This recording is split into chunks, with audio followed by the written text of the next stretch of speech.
Drano for Breakfast by Humongous. Quote, "What did you learn in school today, dear little boy of mine? What did you learn in school today, dear little boy of mine? I learned our government must be strong. It's always right and never wrong. Our leaders are the finest men, and we elect them again and again. And that's what I learned in school today. That's what I learned in school." Unquote. Pete Seeger. Since the majority of what we've been taught in school is lies, and the rest is just useless to humans, shouldn't we be filing textbooks under fiction? To save trees, it may benefit us to cease printing these propaganda manifestos altogether. Why continue torturing kids who'd be much happier enjoying their lives, learning what's relevant? What high school history professor is willing to inform students Arnold Schwarzenegger's dad was a Nazi party member? How about the fact George W. Bush, in his youth, stuffed firecrackers inside live frogs and detonated said explosives? The answer is none. Why? In this paradigm, you follow established lines, or you don't eat. Yet both the above are provable truths. You're living a series of lies. We all are. Reality is not what it seems.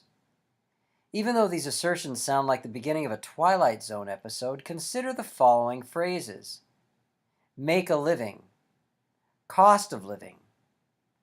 Both are used every day. Even so, few ponder the ruthless implications of these idioms. Make a living. Haven't you already done so by being born? What is there left to create after this essential step? Should one be forced into producing more than his or her own existence? And if so, how? Cost of living. It doesn't get any more twisted than this. The above connotes there's a price to our lives. If that tax isn't paid, we die.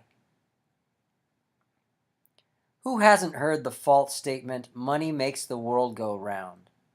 Most of us have probably said it. Think how insane that adage is.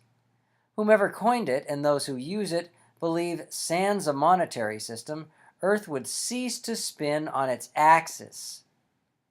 What the fuck? Making such an assertion is the epitome of arrogance.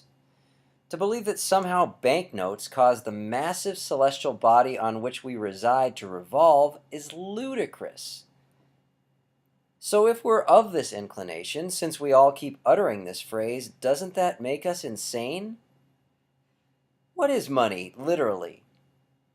Most people would respond it's pieces of paper. In actuality, it's strips of cotton and linen, innately useless to humans, since you can neither eat nor inhale it in order to survive. Don't believe money is valueless? Travel back in time 500 years with a bushel of apples and a $1,000 bill. See which takes you further in that particular era. Enough said. Let's assume you're employed from the ages of 18 to 65.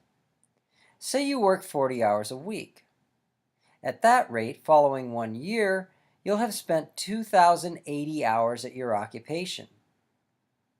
During your complete existence, you'll have labored at your job, which most people detest, for 97,760 hours.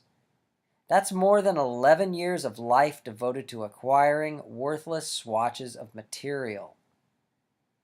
This doesn't take into consideration immeasurable time spent preparing for work and altering your existence to accommodate your quote-unquote career. Feverishly collecting scraps of useless cotton and linen sounds like the hobby of the mentally deranged. Wasting nearly a dozen years of your life doing so, in addition to the 12 stolen from you via the school system, is the obsession of a psychotic. Still, this is the activity we almost all engage in constantly. Media, movies, and television are deluged with examples of humans killing other humans for money. You applaud the hero, risking his existence when he robs a casino to become a millionaire, even though he just put his life in jeopardy for a bunch of pointless cloth. What is this guy, infatuated with sewing? Talk about a moron failing to view the bigger picture before taking action. Consider Walter White's character from the TV show Breaking Bad. Everything he did, dying, estranging himself from his immediate family, killing people, etc., was perpetrated to amass inherently worthless pieces of fabric. Rendered to its basics, that's the premise of the show. The protagonist may have been adept at chemistry, but what a fucking idiot. Akin to politics and religion, money is an implement of internment humans need to break free from before it destroys us all. Mad, mutually assured destruction. Adhering to such lunacy, why isn't the whole of humanity on suicide watch? This is the best foundation the powers that be could create to enslave us? The strategy that if I possess more nuclear weapons than you, and can destroy our species 5,000 times over, while you can only do so 3,000 times, no one's going to use these ordinances for fear of annihilation? Are we drinking Drano for breakfast? If we're eradicated once, who's going to launch the remainder of nukes that can wipe us out the other 7,999 times? Santa? Jesus? Oh wait, same guy. Haven't you asked the next logical question anyway? Why create the weapons in the first place? It's not like nuclear bombs and the process for producing them is making the environment more human-friendly. Take professional hockey. A large portion of the players in the NHL, Alex Ovechkin, Evgeny Malkin, etc., were born in Russia. These two forwards are revered in the U.S., to the point they're idols. In the same breath, the United States has thousands of nuclear-tipped warheads presently pointed at their families. Even the most twisted of minds can't prevaricate enough to make that one sound rational, since it defies logic.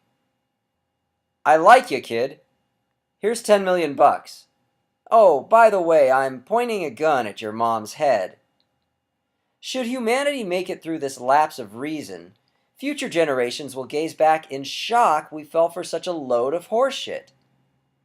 Spending one's life gathering strips of worthless cloth, believing in an old guy who floats in the sky and can hear our every thought, while placing trust in people who've deliberately drowned us via radioactive fallout, isn't the mindset of logical individuals. It's time we woke from our slumber before it's too late. This book does its best to demonstrate the safety net we've been brainwashed to believe is there doesn't exist.